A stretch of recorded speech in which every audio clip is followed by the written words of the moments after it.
evening, ladies and gentlemen. My name is Manuel and I'm part of AppsFlyer's business team. This is the last panel session that we have for this evening, which means the best is stored for the last. So I'm hoping this session would be meaningful for us and as well as for you. And it's a very prevalent session that we are having this evening, which is building a successful business model for a sustainable growth, which relates to the current economic slowdown, the challenges that we're seeing as businesses.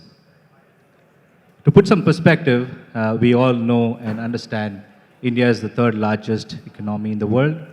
Incidentally, India also emerged as the third largest startup ecosystem with 77,000 recognized startups from 656 districts in India. If you look back for the last 5 to 7 years, the startup ecosystem has seen an exponential growth, which means 15x increase in total funding, 9x increase in the number of investors, and 7x increase in the number of incubators. But that being said, with the post-COVID economic slowdown, we are seeing there's a definite impact on scale-up efforts among the startups and enterprises today in India. Today we have here the best of the brightest of minds with me, Siddharth and Harpreet, who are going to help us answer some of the interesting questions we have for them.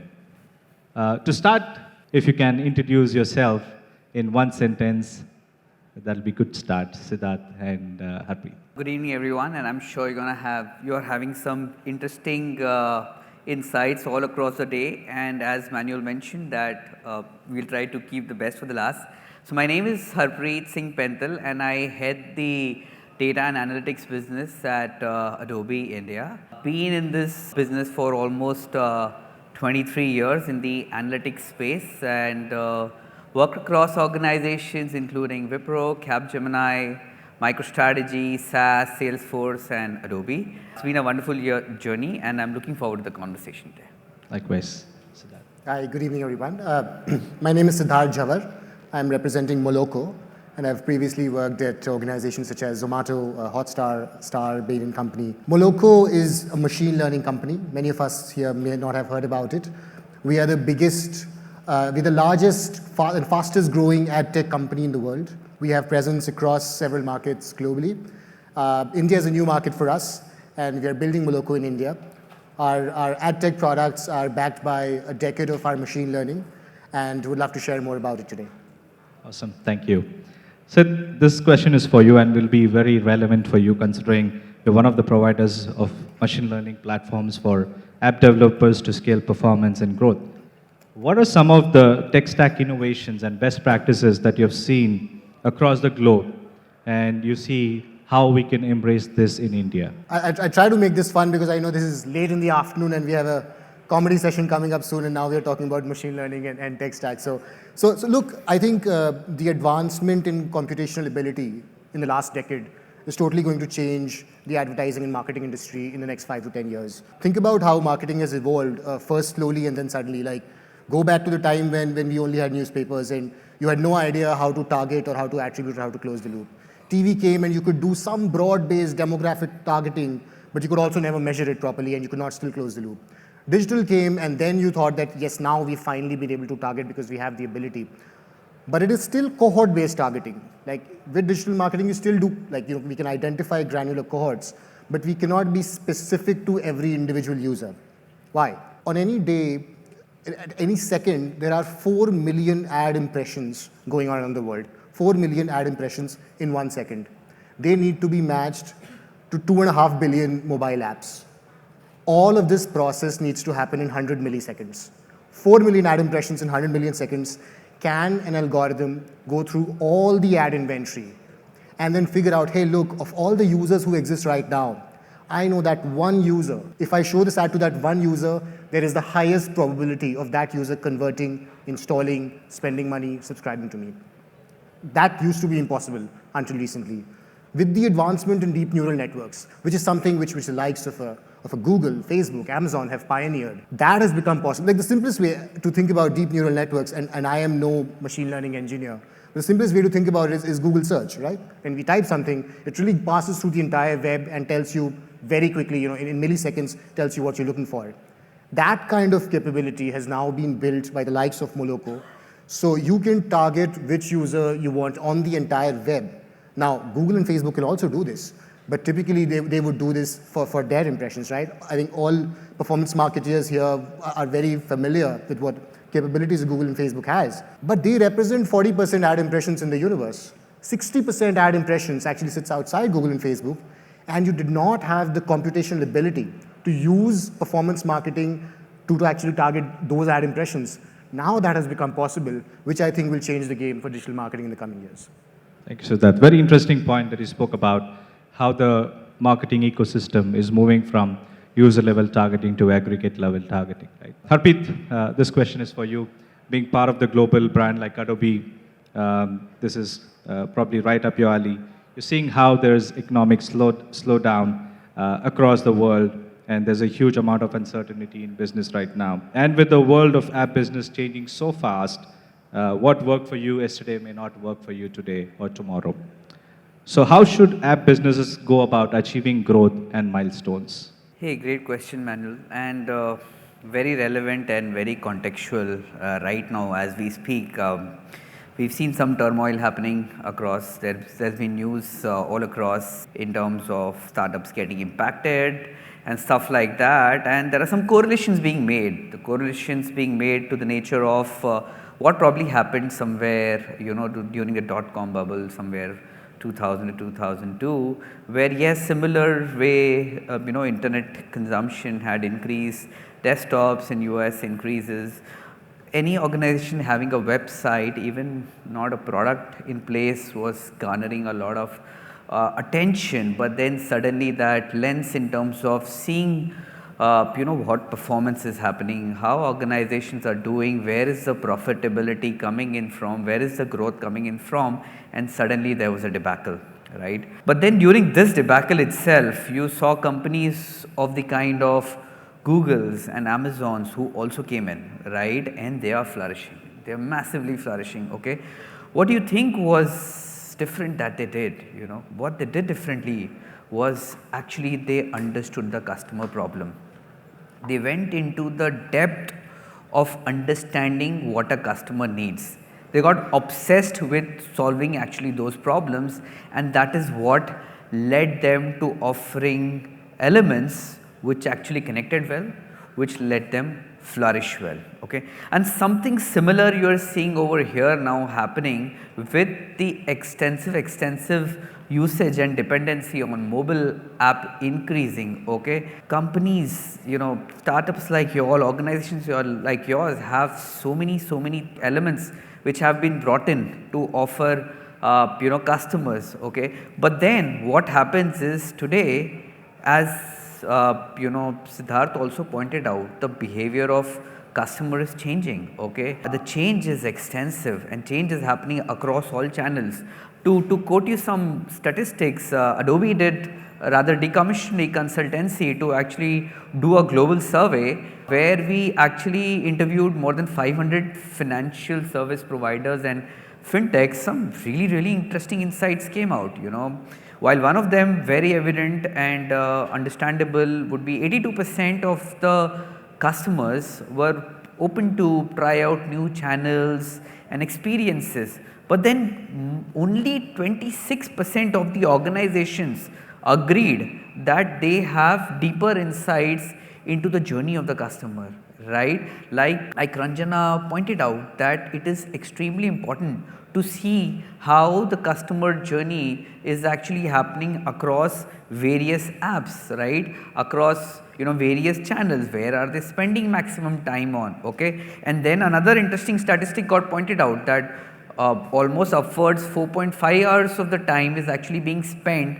on app by a customer, and that is, I guess, we are probably 4th or 5th in a row, edging towards the top. Now, when a customer is spending so much time on the app, it has to be very relevant. It has to be very contextual. It should be in the context of the brand or the relationship you have, with the customer, and that is what today becomes important. So what is important is one, to offer personalization, and two, personalization at scale. Like what Siddharth mentioned, to be able then to offer scale, you need to bring in elements of AI ML, right? In fact, Harvard Business Review says that omni-channel view of the customer, okay, should be at the heart of the corporate strategy, and that is only and only possible when you have deeper insights into the customer and you can bring in elements of automation and scale which can be powered by AI ML. Hence, if you ask me that if today the organization, the mobile app businesses today have to scale, have to grow, they need to understand that customer, they need to be able to personalize, they need to be able to personalize at scale, and that is the winning mantra. Absolutely. I think one of the recent research done by Deloitte says that by 2026, India will have 1 billion smartphone users. As you rightly mentioned, 1/3 of everyone's waking time is spent on mobile. I think there's immense amount of potential in India. This question is to you, Siddharth. I think with the current economic situation, it's not just startups, but enterprises also are focusing on unit economics, operational excellence, profitability. With that being said, what can startups do in such situation to extend their runway? What are the must-have tools and processes for startups? I'd say a couple of things. First, and look, I come from an operating background. First thing is that the mindset needs to change in the sense that previously startups had a choice between growth and profitability. It was either growth or profitability. I don't think they have the luxury anymore. It has to be an and, not or. Startups will have to find growth while also trying to solve for profitability. So that's a fundamental mindset change which is required. But more specifically, I think, look, it all comes down to first principles, right? If you think about what are those cost to revenue levers, I think especially relevant for this audience, cost needs to be rationalized in smarter ways. If you think about brand marketing, and of course someone in the previous session mentioned that nothing can replace brand marketing, and that's absolutely true. But globally, brand marketing now is a $150 billion market. Performance marketing is already a $300 billion market. And it is growing at twice the CAGR, at 18% almost, than brand marketing. So performance marketing as an industry is already twice the size of brand marketing and growing at twice the rate as brand marketing. Why? Because it's efficient. You no longer have the luxury of spending money and not knowing what happened to it and just get a certain million of impressions. You want to know what is the kind of return on ad spend I will get, and that changes marketing from a cost lever to an investment lever. So that is what you need to do on the cost side. On the revenue side, I think startups have to explore new alternative sources of revenue which are rich on bottom line. So for example, marketplaces need to think more and more about how to monetize their platforms, how to build their ads businesses. Globally, 4 to 5% of your GMV should be on ads revenue. So if you're making 100 crores of GMV in a month, ideally 5 crores kind of is the ad revenue you should have. Amazon has 6 to 7%, by the way. In India, that's less than 1%. We're 1 to 2%. You need to monetize your existing. You could be a marketplace and making money through transactions, but you know that there is an alternate source of revenue, which is building out a full ad tech stack, kind of ad tech stack. Moloco also builds, which is again backed by the same ML logic I was talking about. But you need to build that. If you're a streaming platform, the likes of say a Hotstar or Sony, you need to think that hey, so far I've been selling ads on the basis of brands, but YouTube sells ads based on performance. Why? Because Google spent $4.5 billion to actually build out that ad tech stack. You cannot do that. But if you have the capability to sell ads by performance and not by brand, marketers will pay you much more money. You'll get far higher CPMs. So you have to think of alternate sources of revenue, such as monetizing your inventory better. You have to think much better about how to think of marketing cost as an investment, not just expenditure. And like I said, mindset needs to change about balancing both growth and profitability together. Awesome. Thanks, Siddharth. Harpreet, I just want to go 2 years before, right? During COVID, some of the digital natives actually rose up to the level. And you specifically mentioned about how CS becoming the core of marketing strategy. In fact, how CX is becoming part of the company strategy, corporate strategy. How do you think technology is going to disrupt or enable CX further? That's another good question, Manuel. And yes, COVID has actually accelerated the digital adoption curve by exponential numbers. And And as I was talking about CX, what I also recollect that CX lesson interestingly has not come to us today. We are talking of CX lesson coming to us early in 1940s. In 1940s, when one of our greatest leaders had told us that when a customer comes to our property, he is actually doing a favor on us. It is important for us to know the customer better, to then serve him better. Any guesses who would that be in the 1940s? One of the leaders who probably gave that message to us. It was none other than the father of our nation, Mahatma Gandhi. And so CX has been important for us, and understanding that what kind of CX then should be extended to the customer then becomes important, right? Now, to be able to then understand that experiences, you need to be able to measure those kind of experiences, and then you should be able to render the experiences which are not just only cohort driven, but it could be one-to-one hyper personalized driven. Like for example, Vakul mentioned an interesting example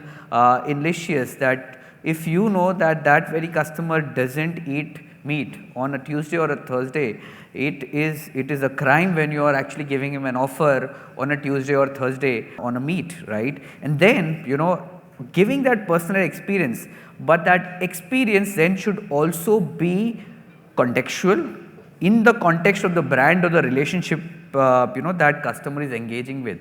Because if you go beyond that, then that relationship or that personalization becomes maybe spooky, okay, or maybe it is probably going into the privacy breach. Just thinking of an example, let's say, and we again in the app world, you are using your app, right, and you're sitting at the airport and you're booking your cab, okay, and let's say the cab did not get booked, okay, and you probably moved on from that and picked up a local taxi over there. But what if that very app company actually after 2 hours then gives him an offer that, well, you did not book the cab, here it is a 20% offer to you, now you can book the cab. Well, for that matter, I may be actually sitting in my home having my sip of coffee. So what also becomes important is not just personalizing in the context which is relevant to the customer, but it should also be real time or near real time when it actually matters the most. Now, to be able to personalize at scale, across customer journeys, which is contextual, which is relevant, which is consistent, and which is also continuous, okay, and for that matter even under the privacy and guidelines, where I, within a consent oriented approach, give you a permission that you use my data or you do not use my data. What you need is actually a gamut of a MarTech landscape, which helps you measure the experiences, which understands those experiences, can try the experimentation on that, basis the success on that, actually rolls out the relevant set of content, okay, and once you know what is working for a certain segment, try it to shorter one-to-one hyper personalization kind of elements, and then keep scaling, because that is what is going to give you the returns, that is what is going to add in the element of retention, repeat business today, which you also want to achieve. And then yes, you have to go beyond the world where you don't want to keep yourself restricted to only a third party cookie. You have to take measures where you can actually bring in or build in a first party data strategy, because when you know that customer, when you own that customer's experience, you have a better chance to engage with that customer better. You have a better chance to understand that customer better, and then hold on to that experiences which you can offer, and then increase that CLTV. So what you essentially need then is an environment which actually helps you the measure, which helps you build content, which helps you render that content, and then basis that engage with that relevant content across your personal properties and all your marketing landscape. And that is what will be important for organizations today to succeed. Very well said, Harpreet. I think goes back to the old school of sending the right message to the right user at the right point in time. We're coming to the last question, and this question is to both of you, Siddharth and Harpreet. After the rain, the sun must shine. Uh, I'm sure the winter is here, but the summer will also be there, right? So what are the trends do you see in the marketplace right now that can help organizations to come up back to normalcy? One thing I'd say that in terms of one of the nicer trends that is happening is that the community has started coming together to trust each other more. And see, look, during difficult times, a community needs to support each other, and trust is important. And how does trust come? By actually delivering what you promise. So where I'm going with this is that, look, as us representing the advertising and marketing community, we need to push hard to make sure that ad fraud, actually gets minimized. Like, we all know about, click injections and fake installs and organic poaching and all of that. Globally, $50 to $100 million in a day are lost because of all these fraud activities. If that continues happening, the community will not trust each other, and I don't know how we're going to come out of this quote-unquote funding winter. So I'm hoping one of the good things which comes out after all of this is that there is much more trust within the system, and there is a great focus on transparency, which I'm sure organizations like AppsFlyer will lead the charge to do that. But I'm really hoping that after this difficult time, there is much more transparency and trust within the system, and there is an end to any kind of ad fraud. I resonate my view with Siddharth. Trust, privacy, governance under the regulatory scheme of things will be extremely important. Okay, so you need the entire ecosystem to work in that fashion. Okay, come up with strategies, processes, technologies which actually resemble that kind of a behavior. Okay, and to sum it all, stay humble and offer that humility, which very rightly Gaurav mentioned, and that then becomes the bottom line. Awesome. Thank you very much, Siddharth and Harpreet. And I think it's been a very enlightening session for me as well as for most of us here. Just to sum it up, I think very important to understand how the marketing industry is moving from a user level data to a aggregate level data. At the center of everything is the customer, right? And obviously we give them enough privacy, but ensure you have personalization at a scale. Thank you once again. It was lovely having you guys.